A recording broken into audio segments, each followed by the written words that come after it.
Shtartë vetë. Kjo është mëse e zakonshme për sa i përket shtetit rus. Se rrezikshëm është diskursi për unitetin transatlantik edhe të NATO, zoti Roy, ku Europa përshkruhet si pengesë për përparimin historik të Amerikës sipas vizionit të Donald Trump?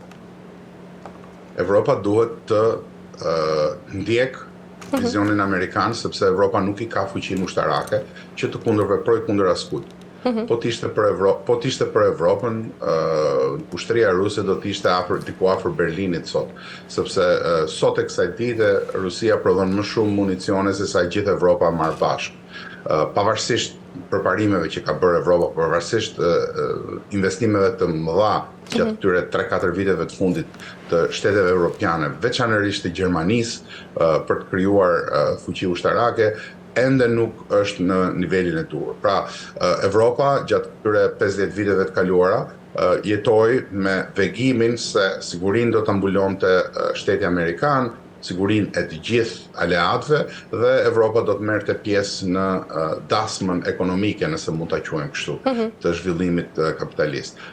Mendoj se kjo llogari nuk do t'ju dalë më dhe tani me vendimet që janë marrë nga administrata amerikane, Evropës do t'i duhet që të gjejë gjuhën e përbashkët me administratën dhe në fundit unë besoj do ta gjejnë. Shumë shtete evropiane e kanë gjetur, përfshi këtu Italinë tonë fëqinje, dhe besoj se dhe Mbretëria e Bashkuar e ka gjetur gjuhën, pra gjithë daljet publike mendojnë janë thjesht për konsum publik. E qartë. Ndërkaq, zoti Roy, vendosja e datës 4 korrik si një moment historik për aneksimin e Groenlandës ka sigurisht edhe ngarkesë të fortë historike. Sa realiste e shihni këtë skemë? Po, shikoni në këto çështje sigurisht që simbolika ka vendin e vet, 4 korriku sigurisht ka një simbolik shumë të madhe, përveç të tjerave ka një simbolik se është 250 vjetori i krijimit të Shteteve Bashkuara të Amerikës. Pra është një simbol edhe më i madh.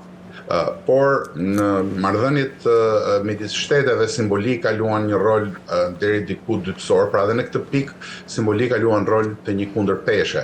Vendoset si datë kufi për shkak se administrata amerikane kërkon që t'jap një zgjidhje përfundimtare kësaj pune deri në datë.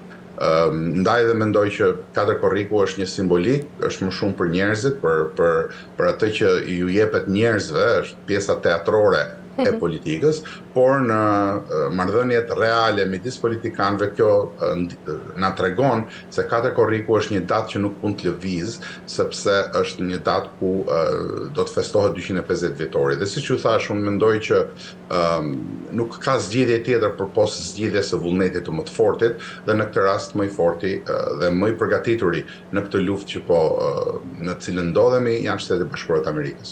E qartë. Ndërkaq, zoti Roy, të kalojmë tek një tjetër çështje ku është Irani, e cila është rronditur nga valet e protestave që nga muaji i kaluar, të cilat filluan pra më datën 28 dhjetor në pazarin e madh të Iranit për shkak të zhvlerësimit të ndjeshëm të realit iranian dhe përkeqësimit të kushteve ekonomike, dhe ndërkaq demonstratat më vonë u përhapën edhe në disa qytete të tjera. Zyrtarët iranianë ndërkaq akuzojnë SHBA-n dhe Izraelin për mbështetje të gjitha këtyre trazirave që po ndodhin. Sa reale janë këto akuza, zoti Roy? Si e shihni dhe apo përdoren tashmë edhe për një justifikim ndoshta? Shikoni, unë do t'isha pak më i kujdesshëm tek cilësimi që pse ndodhen protestat, ka shumë variante të ndryshme se kush nxiti protesta, pse u nxitën, si linden. Në mos gjë tjetër, nga pikpamja mediatike kemi pasardhësin e shahut të Iranit, Reza Pahlavi, i cili ka pasur një ndikim në këto protesta, me daljet e tij publike nga Shtetet e Bashkuara të Amerikës, ku ai jeton. Pra, do ishte thjeshtëzuese nëse ne do ta shihnim thjesht si protesta gjenuine që dalin nga situata ekonomike.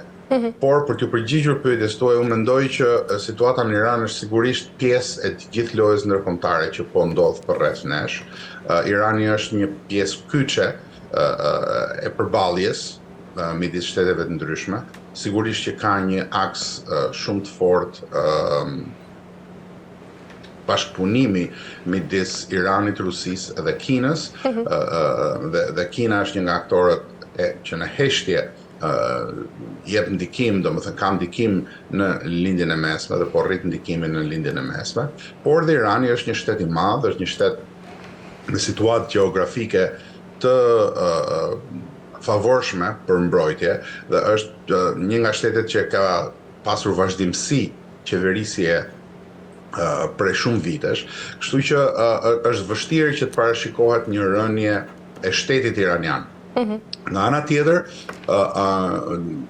nga sa diskutohet në për ambiente të ndryshme, ajo që kërkohet është një marrëveshje me krahun e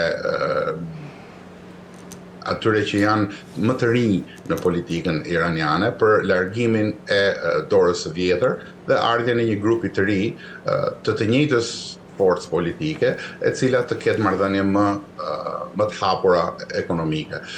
Sigurisht që për sa i përket Iranit, aty për sa i përmblidhet e gjithë lindja e mesme, sepse kemi interesat të gjithë lojtarëve të lindjes mesme, përfshi këtu Arabinë Saudite, përfshi këtu të gjithë mbretëritë e Gjirit Persik, dhe loja bëhet shumë e koklavitur për sa i përket Iranit.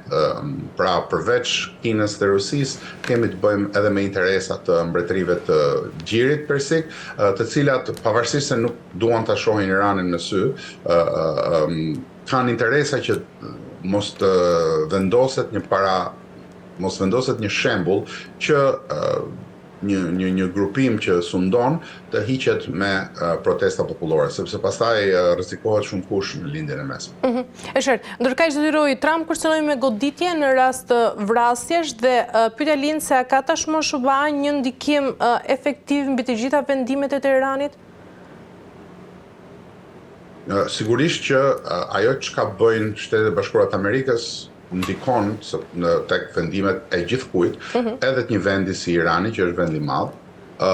Unë nuk e di nëse ndikimi është i drejtë për drejtë, ose nëse mund ta marrim të thjeshtëzuar që po foli njëra palë, tjetra palë do të reagoj, po që sigurisht që ka ndikim, sepse siç e tregoj në bombardimet e luftës së kaluar Iran-Izrael, Shtetet e Bashkuara të Amerikës janë një nga mbështetësit më të fortë të agjendës të Izraelit në lindjen e mesme dhe janë ata që kanë mundësitë më të mëdha për t'i shkaktuar dëme Iranit.